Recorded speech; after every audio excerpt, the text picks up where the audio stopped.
88 में भारतीय जनता पार्टी ने मेरे एजेंडे में लिया था, तब से लगातार हर चुनाव में राम मंदिर का मुद्दा उठता रहा है। कभी बिल्कुल प्रमुखता के साथ, कभी वो नीचे चला जाता था।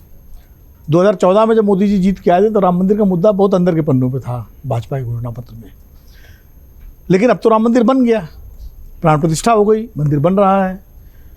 तो वो मुद्दा भारतीय जनता पार्टी ने सोचा था कि शायद वो मुद्दा ऐसा है जो अकेले ही भारतीय जनता पार्टी को तीसरी बार सत्ता दिला देगा, और लगा भी था जब 22 जनवरी को प्राण प्रतिष्ठा हुई थी।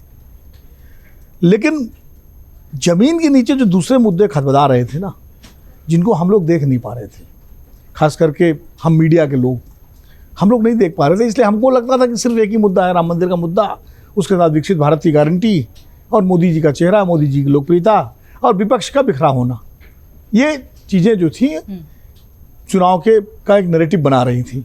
इसीलिए जब 400 पार का नारा दिया भारतीय जनता पार्टी ने एनडीए के लिए और 370 का नारा अपने लिए दिया, तो डिबेट जो थी वो पूरी इस पर थी कि 350 आएंगी कि 450 आएंगी कि 400 आएंगी, ये डिबेट थी। 272-73 की तो डिबेट ही खत्म हो गई थी, उस पर कोई बात ही नहीं करता था। ये तो मान लिया गया था कि वो फैसला आ चुका है, अब गिनती 273 तक पूरी हो गई है, बाकी गिनती हो रही है। इस भाव से देश में चर्चा हो रही थी। लेकिन आज जब हम बात करते हैं तो दोनों तरह के नैरेटिव हैं। 300 वाले भी अपनी बात करते हैं, 400 पार वाले थोड़ा सुरधीमा हो गया है, लेकिन 300-350 वाले भी लोग हैं। और दूसरी तरफ 250 आएंगे कि 240 आएंगे कि 220 आएंगे कि 200 आएंगी कि 270 आएंगी, इसकी भी डिबेट शुरू हो गई है।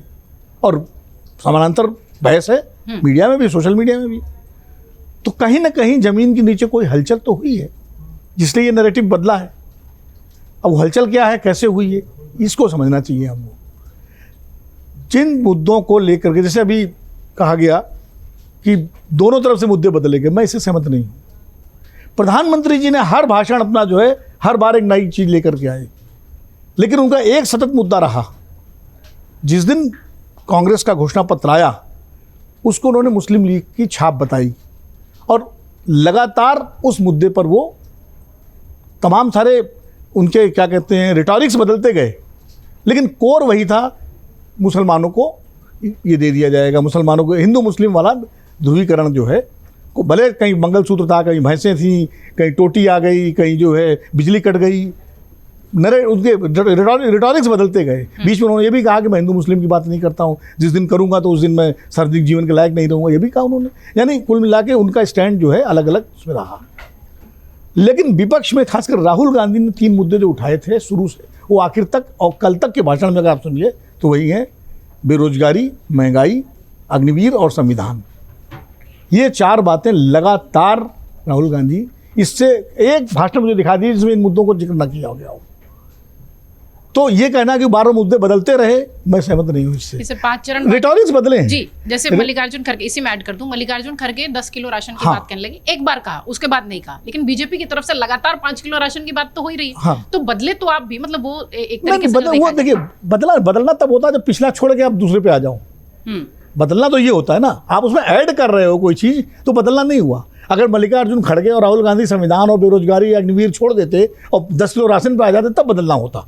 मैं कह रहा हूँ बीजेपी में प्रधानमंत्री ने भी नहीं बदला, प्रधानमंत्री के रिटॉरिक्स बदलते गए, लेकिन मुद्दा हिंदू मुस्लिम ध्रुवीकरण का पूरे बीजेपी का रहा। प्रधानमंत्री जी बोले तो अमित शाह जी भी लगातार बोले, योगी जी भी बोल रहे हैं, सब लोग बोल रहे हैं। अब ऐसे तो जैसे प्रधानमंत्री बीजेपी राहुल गांधी का भाषण ले आई पुराना, मनमोहन सिंह का भाषण ले आई, तो इधर अपोजिशन भी योगी जी का आर्टिकल ले आया जो आरक्षण के विरोध में उन्होंने लिखा था। अब योगी जी कोई छोटे मोटे नेता तो है नहीं बीजेपी की, उनका आर्टिकल ले आए। मोहन भागवत जी का वो बयान आ गया जो 2015 में उन्होंने दिया था, उसकी चर्चा होने लगी। तो सब दोनों तरफ से गड़े मुर्दे उखाड़े गए अपनी अपनी बात को इस्टेब्लिश करने के लिए। फिर जो है वो अच्छा, संविधान वाले मुद्दे पे कुछ भाजपा के नेताओं ने अपना बयान देकर के उसको और मजबूत किया, हालांकि उसके लिए भी प्रधानमंत्री जी को डिफेंस में आना पड़ा। उन्होंने यहाँ तक कहा कि अम्बेडकर जी भी आ जाए तो नहीं बदल सकते। लेकिन संविधान का मुद्दा एक मुद्दा बन गया। हमको, जैसा पूर्णिमा जी कह रही थी, शुरू में मुझे भी लगता था ये बड़ा निर्गुण सा मुद्दा है, अव्यक्त सा मुद्दा है। लेकिन वो है अव्यक्त और निर्गुण मुद्दा किसके लिए? हमारे आपके लिए, जो सामाजिक वर्ग जिनको संविधान से लाभ की बजाय संविधान ने उनका कुछ न कुछ लिया है, जो वर्चस्व था अपर कास्ट का इस देश के समाज पर, वो संविधान बनने के बाद कमज़ोर हुआ। तो यानी वो वर्चस्व टूटा। लेकिन जिनको मिला है, जिनको बराबरी मिली है, जिनको अधिकार मिले हैं, दलित, पिछड़े, आदिवासी, अल्पसंख्यक, वो जो वर्ग है उनके लिए संविधान मुद्दा। जीवन मरण का प्रश्न है। एग्जिट पोल 2024 1 जून शाम 6 बजे से, लोकसभा चुनाव के नतीजे 4 जून सुबह 7 बजे से। देखिए चुनाव नतीजों से जुड़ी हर खबर सबसे पहले, सबसे सटीक, केवल अमर उजाला पर, amarujala.com।